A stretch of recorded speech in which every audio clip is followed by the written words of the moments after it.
sharing my some trip noodles with you and clean up with me.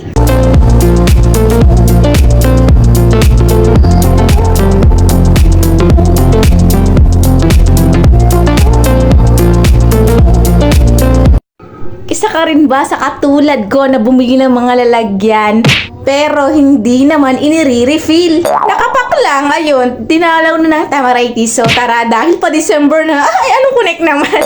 So dahil nga, sinipag-sipag ako, so ito, re-refillan natin to and lilinisin natin sa banyo ko. Isa nga to sa mga thrift boodles ko na binili ko na gusto ko ring i-share sa inyo. So na-stack to medyo dyan sa taas kasi nga, ngayon dinalaw na ako ng medyo konti lang kasi paga naman.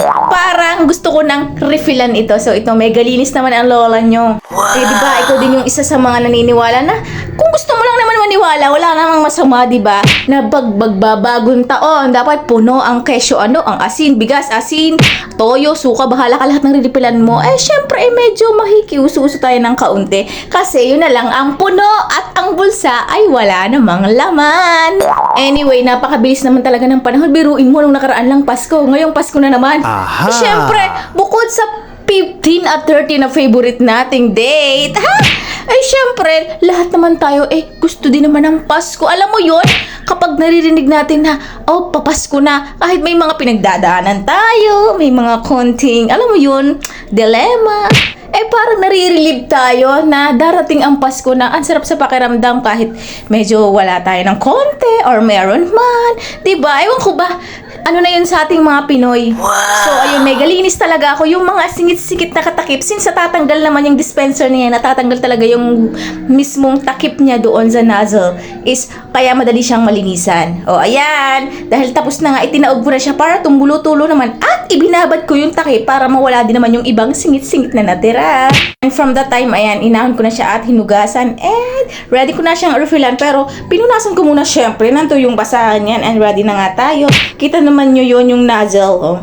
Makikita nyo, ayan, diba? Pwede siyang ikabit, diba? Pwede mo linisan, tanggalin yung sa dulo ng nozzle, yung steel na yun para matanggal mo talaga yung mga sigit-sigit. So, ready na akong mag-refill. Ayan nga, meron pa akong ibang natira. Ni-refill ko na lang. Hindi ko na yan pupunuin kasi para yung ilalim is nagagamit talaga. Pagkaubos, saka na lang ulit lalagyan. Medyo malaki kasi yung akin na yan. Yung size kasi niyan is depende sa orderin mo. May medyo mas maliit yan. So, yan ang sa akin. Meron akong mga takip dyan na kulay gray, light gray. Kasi nga, ewan ko ba, parang nagugustuhan ka lately itong mga color ng gray. Like gray, brown, or mga shades ng brown. And white. Dito use na yan. I-angle mo lang yung pagbuhos mo at bubuka na yung mismong taas niya. No need ka nang mag-press. And ilalagay ko ang link niyan kung saan ko yan nabudol. Ilalagay ko ang link dyan kung gusto mo ring umorder, diba? Napaka-aesthetic ng dati. And itong mga container na to, napakamura lang nitong nakuha ko to.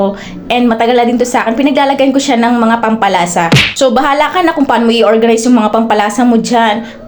Pwedeng-pwede talaga siya at napakaganda niyang organizan sa ref talaga. Sa ref the best talaga. Pero dahil since ang ref namin is hindi naman bukas dahil nga malakas sa kuryente, is di ko siya nagagamit. Next time, I'll show you na lang kapag bukas yung ref namin. Okay na nga. Ayan na nga, pinaghahanay ko na nga siya para makita. Sorry naman sa pa-background kasi hindi pa talaga maganda ang aming kusina. Pero at least organize siya at madali na lang siyang gamitin. Kung gusto niyo, ilalagay ko ang link dyan. Salamat sa panonood!